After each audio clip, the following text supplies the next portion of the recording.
Hey guys, I'm back with another video on the Fluval Evo 13.5. So today it's going to be a coral update, so I'm going to be going through all my corals, so really explaining where I got it, how much it was. I'm just going to go into a few little details with them all, so let's just jump right in. So let's start off with this one down here, and this is called green star polyps. If you've seen my previous videos, you might have noticed that it's been fragged off a tiny bit, like a little bit on the end there. That's because my dad wanted some in his tank, so well, he'll go into more detail when he does his video in the next few days. But basically, this is a really good. It's a soft coral. It does grow very fast, but it does take quite a while for it to get started. Mine's taken about 4 months, 3 to 4 months to start growing. So it does take quite a while to fully settle in. But yeah, it's settled in now. It's been in there 4 months, if that, maybe 3-4 months, about that. So starting to get new heads up there, and there's actually 2 starfish, brittle starfish, living inside of that, which is cool. But hopefully, I don't end up with loads of them because they have to be taken out. So that'd just be quite annoying with loads of starfish everywhere. But yeah, this is a really nice coral with the whites on, where it's only a Evo 13.5, so the light is nothing super special, but with the blues on, you can see that the green, trust me, this looks 10 times better in the flesh. You can see that you kind of get glowy green tips, and then with the white on, you kind of got browny yellow. But I do like it, it does look quite nice, and I might actually put it on the back wall of my tank very soon. So that's the green star polyps.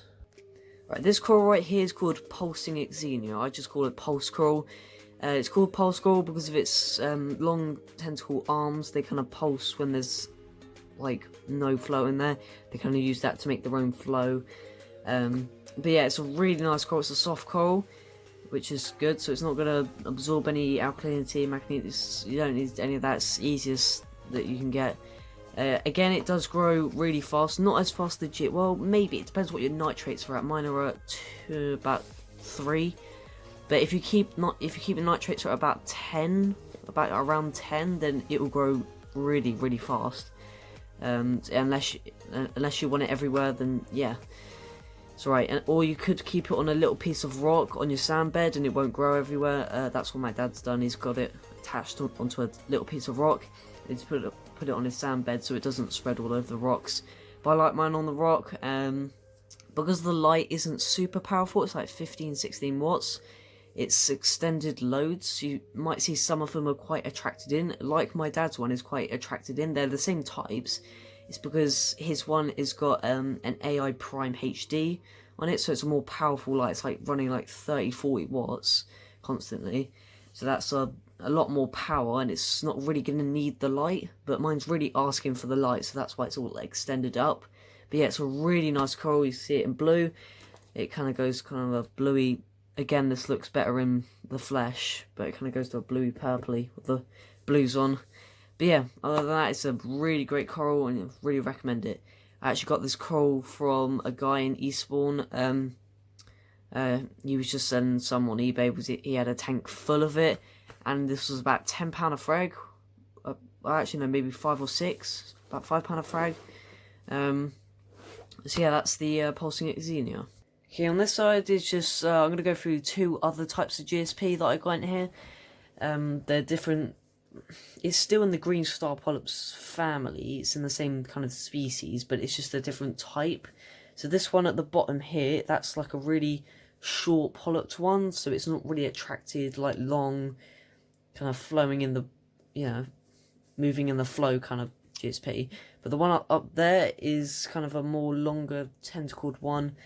And then obviously I just showed you this one down here is that's my favourite one. That's got the longest tentacles, and that's the one you really want. It's the long tentacled lime green one. And if you can avoid the white spotted one in the circle in the middle, you can't really see, but in the middle of each polyp is like a white dot. You only get that, well, it's rare to have it without a white dot, but it's not really, it's just kind of look. Some of them have white dots, some of them don't. I prefer them without, but It's all looking fine really, but that one on the back wall might be might be coming out of the tank, because this one down here is much better, especially in the blues, and it's longer tentacled, so that'll look a lot better on the back wall. So that might be on there in the next week or so, the next video. So moving on. So on this side we have 3 types of Zoanthids. Well, I've actually got 4 in the tank. I'll get to the other one in just a sec. So they look their best under blues, really. All Zoanthids do. So they've each got their own names. So this green one here is called Radioactive Dragon Eyes. This one is called Jungle Juice, and then this one down here is called Ring of Fire. I'll just go through this one over here. This one is called Lava Ice, because it's kind of blue and red. This one's got about 5 or 6 heads. That green one's got about 15, 16. That's got about 10. This one down here's got about 12, well, maybe 14. But yeah, these are really not. Well, you can get even nicer ones online. But I had to buy these online because I looked in any local fish shops and they didn't really have that much of a variety. They were all kind of bad colouring. So these are the nicest ones I could find. You can get nicer ones, but the more high-end they are, the price starts jumping up. You can get some really ultra-rare ones for like thousands of pounds.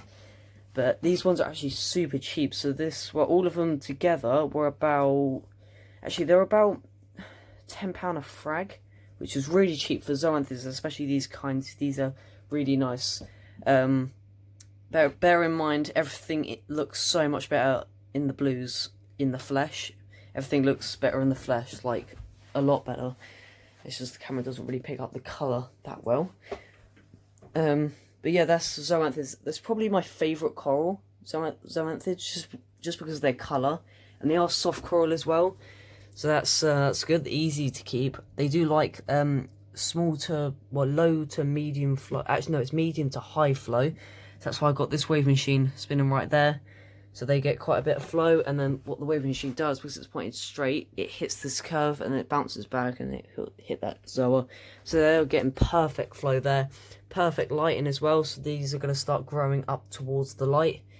So as much as they can, so this will probably grow up. This will grow onto this little arcing rock. This will go as much as it can. And then this will try and just spread back a little bit onto the rock, which will look quite nice. I'm not 100% sure if that's staying there or not. It's just have to find a place to put it to settle in for the first few weeks. So moving on to the last coral. The last coral here is called an Australian Duncan coral. I don't know if you can see it that well. Just zoom in a little bit. So it's this coral right here. That's called an Australian Duncan coral. It is my first LPS coral put in here. This got introduced about 2-3 weeks ago. Same with the Zoas. But it's a nice looking coral. I've heard that they can grow quite quickly, depending on kind of how well your water chemistry is.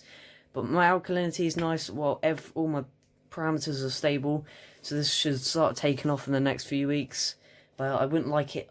I wouldn't want it everywhere. Just 5-6 heads I'd be happy with. I wouldn't want like 20 heads. So I've seen people with like massive rocks full of this stuff, but you can get different types of LPS. Well, no, Duncan coral. This is just the Australian one. In my opinion, this is the best colouring one. You see, it does look better in blue. That you kind of get the green, well, kind of aqua colour on the tips of the little tentacles. But yeah, it's a really nice coral. It's LPS though, so it is gonna start absorbing some alkalinity, because it needs to make. It absorbs that because it's kind of got a hard base. It absorbs that to grow. So you probably start seeing some heads around like the rim, the edge of it, very soon. But yeah, it's settled in nicely. I've only just bought one head. That was about £12. I bought that online along with the Zoas, because I couldn't find. Well, my local fish shop did have a Duncan coral, but it was just the regular Duncan coral. The colour wasn't great. I was looking for the Australian one, but here it is, and it's really happy with it. So that's all my coral that I got in the tank. So total, let's zoom out. So total we have 4 Zoanthids. So we've got 1 down here and 3 in the other corner. 1 LPS, that's the Australian Duncan I just showed you. 3 GSPs, not 100% sure if I'm going to be keeping these two, and I might put this one on the back wall. And I've got pulsing xenia, that's kind of my biggest coral there. That's been in there for about a good 3 months. Got loads of growth in that. If you look back on my videos about a couple months ago, about 6, 7, 8 videos ago, you can see it did start off as tiny, literally just like 2 branches. Now it's got like 6 branches plus. But yeah, tank's looking really nice. I will be introducing some more coral the next few weeks, so I'm not really 100% sure what I want. Please leave suggestions on any no, not SBS, softies or LPS, well, easy LPS corals to keep. And yeah, you'll see me next week with another update. So yeah, bye.